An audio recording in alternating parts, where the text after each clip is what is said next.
Alright, for the 10 people across the world that actually watched this card tonight, this one is for you, baby. I was watching the Prime card 100% legally alongside this, I swear. So at times I was a little bit distracted. Not that it would have made much difference. Definitely a card of two halves. If you are watching this retrospectively, do yourself a favor and just skip to the main card, or just listen to me and take a massive shit over all of this one. Alright, I rag on women's MMA on a regular basis on this channel, and rightfully so, but this fight was actually not complete dog shit. In fact, for a women's fight, it was a rung down from GOAT level shit. I'll give them credit, they both came out to fight. Yoder seemed to have the advantage when she clinched and throw knees up the middle, so naturally, like the fucking genius she is, she waited until the third to do that when she was 2 rounds down already. You deserve to lose if you are that much of a mong. They essentially were going blow for blow, but when Ducote landed in the first 2, she was visibly popping her melon back, so it was clearly up 2 going into the third.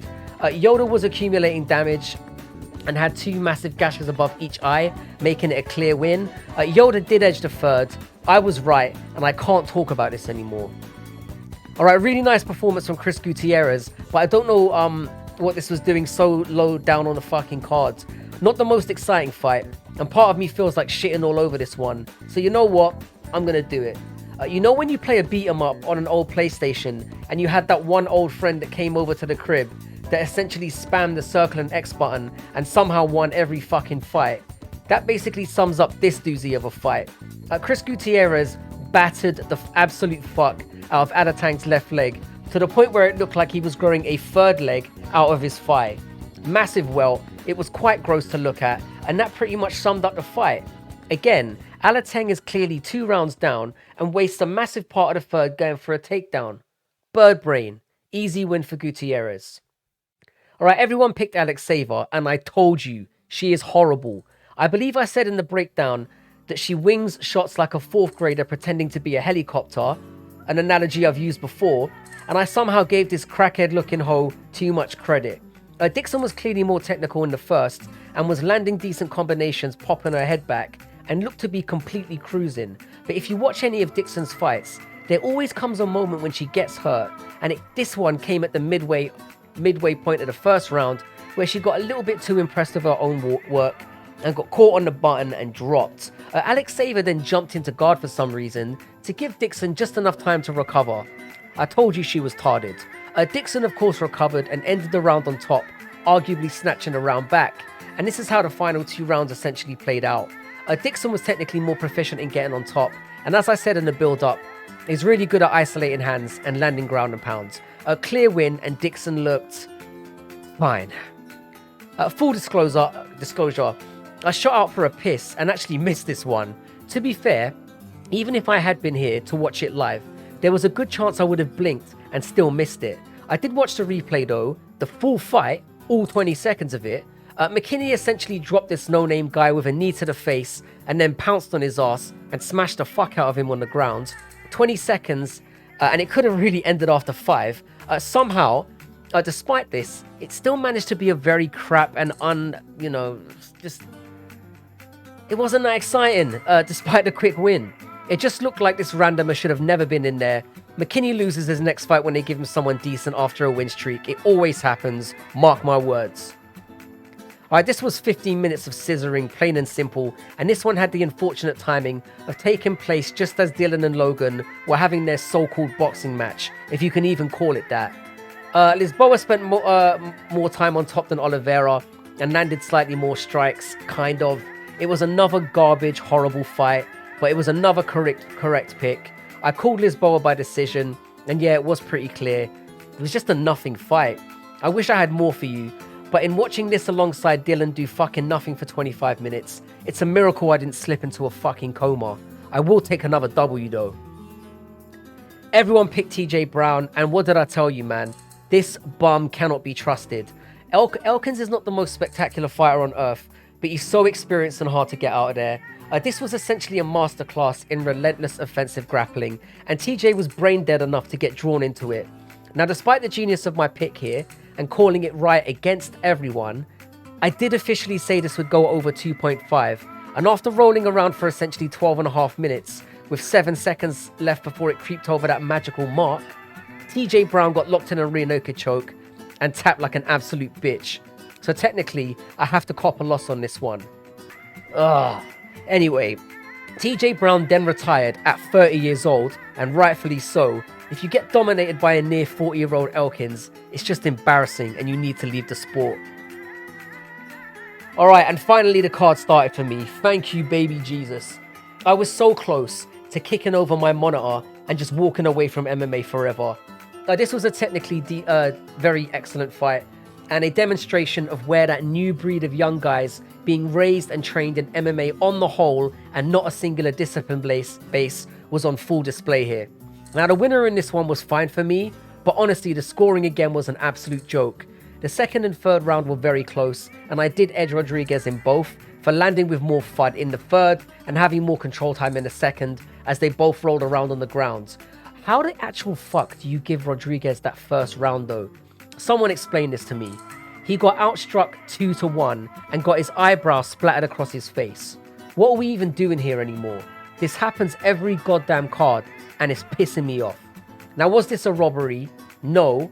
Either man had a case to have their hand raised, but Saaimon won that first round clearly and lost the fight somehow with two 30-27 scorecards. Now Saaimon is 22 and neither man dropped stock here.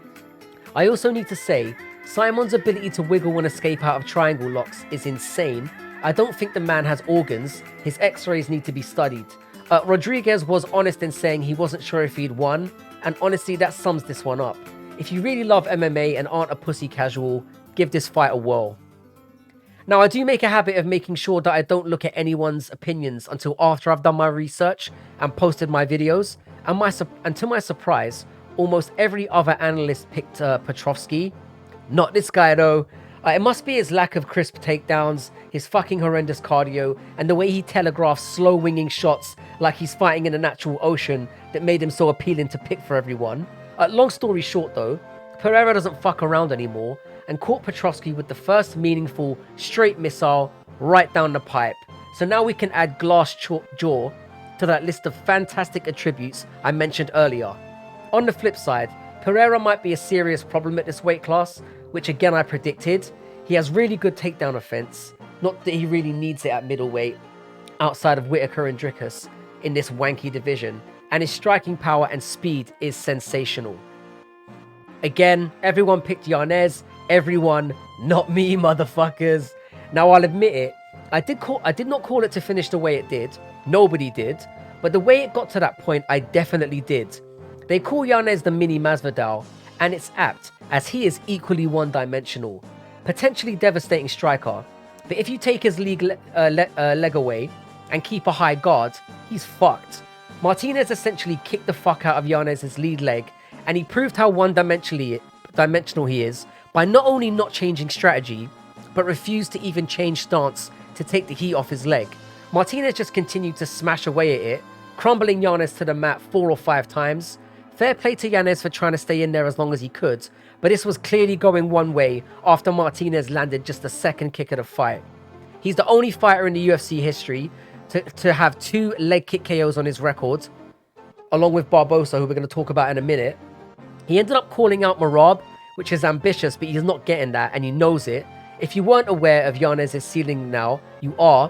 The blueprint is there to smash him, and I don't think we're going to see him for a year at least. He's got major holes in his game. Alright, so I was a little bit fortunate in this one. I officially picked this to go over 2.5, but I also said that I thought Maia would edge it. And to be quite honest, I've got no idea who won this fight.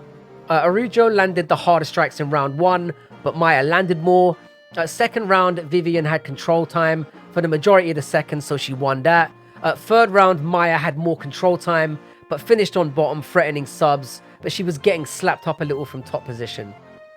Actually, what am I talking about? Arauju won. I think I'm going senile. Anyway, the fight was called for Arauju, and I think that was the right decision. But this was a very decent fight. Neither woman could have really complained if they'd lost. The relief on Araujo's face said it all pretty much. Alright, Youseff might sound like a coked up smurf on helium, but this dude is actually pretty good. For about a round anyway. Youseff used his boxing and pressure to beat the actual fuck out of Barbosa in the first round, which I said he'd do, in what was arguably a 10-8. Bisping Namon called it a 10-7. An idiot. Anyway, but he did not get him out of there, and it ultimately cost him in this fight. As he put it himself, Barbosa is unrelenting on the front foot, but if you pressure him, he really struggles to generate anything moving backwards. Now, after a tough first round, Barbosa then started putting back and investing into the body, and you could see Sadiq fading and letting Barbosa go first. Barbosa then edged the second for me, chipped away, and then in the third, he caught Sadiq with an amazing wheel kick that almost sent him to Shadow City. Fair play to Sadiq.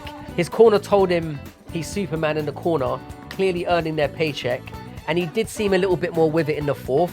But Edson continued to land more damaging strikes, and Sadiq for me needed to bong him out in the fifth, which he didn't. Now, firstly, I want to give credit to the ref. The fight could have been stopped about 12 times for either guy. The fight ended up getting called for Edison, which I agreed with, and now we have another prospect in the toilet. Bit of a shame for Youseff, but he's 30 years old. He should be back. All right, so to round it all up, my only three losses of the card were the under 2.5 in Elkins and Brown. Just missed that by the skin of my teeth. The Rodriguez money line, very, very close fight. And Youseff on the money line, I got wrong as well. But everything else did really well. So I think I went 8-3. Not terrible.